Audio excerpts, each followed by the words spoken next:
नमस्कार दोस्तों, एस्ट्रो प्रदीप में आपका स्वागत है।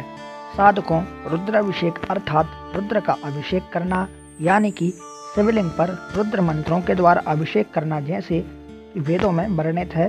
शिव और रुद्र परस्पर एक दूसरे के पर्यायवाची हैं। शिव को ही रुद्र कहा जाता है क्योंकि ऋतम दुखम द्रावयति नाशयति इति रुद्रः, यानी कि भोले सभी दुखों को नष्ट कर देते हैं। हमारे धर्म ग्रंथों के अनुसार हमारे द्वारा किए गए पाप ही हमारे दुखों के कारण हैं। रुद्राभिषेक करना शिव आराधना का सर्वश्रेष्ठ तरीका माना गया है। रुद्र शिव जी का ही एक स्वरूप है। रुद्राभिषेक मंत्रों का वर्णन ऋग्वेद, यजुर्वेद और सामवेद में भी किया गया है। शास्त्र और वेदों में वर्णित है शिव जी का अभिषेक करना परम कल्याणकारी है। रुद्रार्चन और रुद्राभिषेक से हमारे पातक से पातक कर्म भी जलकर भस्म हो जाते हैं और साधक में शिवत्व का उदय होता है तथा भगवान शिव का शुभाशीर्वाद भक्त को प्राप्त होता है और उनके सभी मनोरथ पूर्ण होते हैं। ऐसा कहा जाता है कि शिव एकमात्र सदाशिव रुद्र के पूजन से सभी देवताओं की पूजा स्वतः हो जाती है। रुद्र हृदय उपनिषद में शिव के बारे में कहा गया है कि सर्वदेवात्मको रुद्रः सर्वे देवा शिवात्मकः, अर्थात सभी देवताओं की आत्मा में रुद्र उपस्थित हैं और सभी देवता रुद्र की आत्मा है। वैसे तो रुद्राभिषेक किसी भी दिन किया जा सकता है, परंतु त्रयोदशी तिथि प्रदोष काल और सोमवार को इसको करना परम कल्याणकारी है। श्रावण मास में किसी भी दिन किया गया रुद्राभिषेक अद्भुत व शीघ्र फल प्रदान करने वाला होता है। आइए अब हम जानते हैं कि रुद्राभिषेक क्या है। अभिषेक शब्द का शाब्दिक अर्थ है स्नान करना अथवा कराना। रुद्राभिषेक का अर्थ है भगवान रुद्र का अभिषेक अर्थात शिवलिंग पर रुद्र के मंत्रों के द्वारा अभिषेक करना। यह पवित्र स्थान रुद्र रूप शिव को कराया जाता है। वर्तमान समय में अभिषेक रुद्राभिषेक के रूप में ही विस्तृत है। अभिषेक के कई रूप तथा प्रकार होते हैं।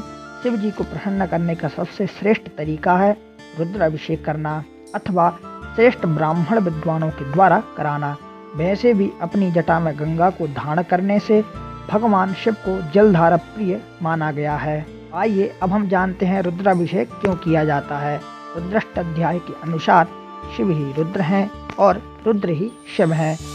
मैंने जैसे आपको बताया था ऋतम दुखम द्रावयति नाशयति इति रुद्रः, अर्थात रुद्र रूप में प्रतिष्ठित शिव हमारे सभी दुखों को शीघ्र ही समाप्त कर देते हैं। वस्तुतः जो दुख हम भोगते हैं उसका कारण हम स्वयं ही हैं।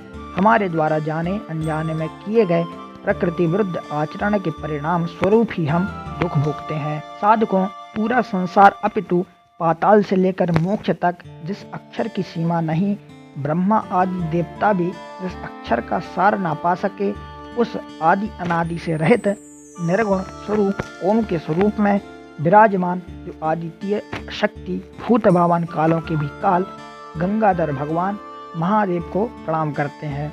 अपितु शास्त्रों और पुराणों में पूजन के कई प्रकार बताए गए हैं, लेकिन जब हम शिवलिंग स्वरूप महादेव का अभिषेक करते हैं तो उस जैसा पुण्य अश्वमेध जैसे यज्ञों से भी प्राप्त नहीं होता।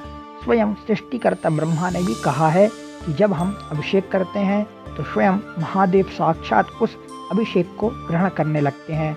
संसार में ऐसी कोई वस्तु, कोई भी वैभव, कोई भी सुख, ऐसी कोई भी वास्तु या पदार्थ नहीं है जो हमें अभिषेक से प्राप्त न हो सके। वैसे तो अभिषेक कई प्रकार से बताए गए हैं, लेकिन मुख्य 5 ही प्रकार के हैं। शिव पुराण के अनुसार किस द्रव्य से अभिषेक करने से क्या फल मिलता है, आइए जानते हैं। अर्थात आप जिस उद्देश्य की पूर्ति हेतु रुद्राभिषेक करा रहे हैं उसके लिए किस द्रव्य का इस्तेमाल करना चाहिए का उल्लेख शिव पुराण में किया गया है। उसका सविस्तार विवरण प्रस्तुत मैं आपको बता रहा हूँ और आपसे अनुरोध है कि आप इसी के अनुरूप रुद्राभिषेक कराएं तो आपको पूर्ण लाभ मिलेगा। साधकों, रुद्राभिषेक अनेक पदार्थों से किया जाता है और हर पदार्थ से किया गया रुद्राभिषेक अलग फल देने में सक्षम है, जो कि मैं आपको डिस्क्रिप्शन में बता दूंगा वीडियो बड़ा होने की वजह से, लेकिन मैं आपको एक विधि जरूर बताऊंगा। अभी चलिए मैं आपको बताता हूँ कि तंत्र बाधा के लिए आप कैसे अभिषेक करें। तो देखिए, तंत्र बाधा नाश हेतु व बुरी नज़र से बचाव के लिए काले तिल से अभिषेक करें।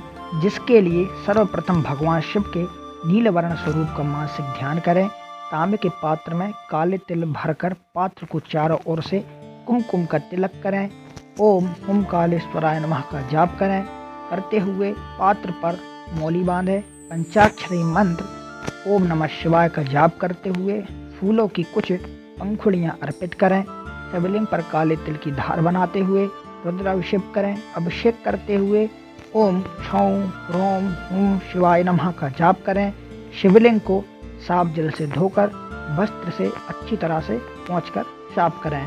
साधकों, आपको बाकी की जानकारी डिस्क्रिप्शन में मिल जाएगी, तो आप ज़रूर देखें। चलिए मिलता हूँ मैं आपसे अगले वीडियो में, तब तक के लिए धन्यवाद। जय हनुमान।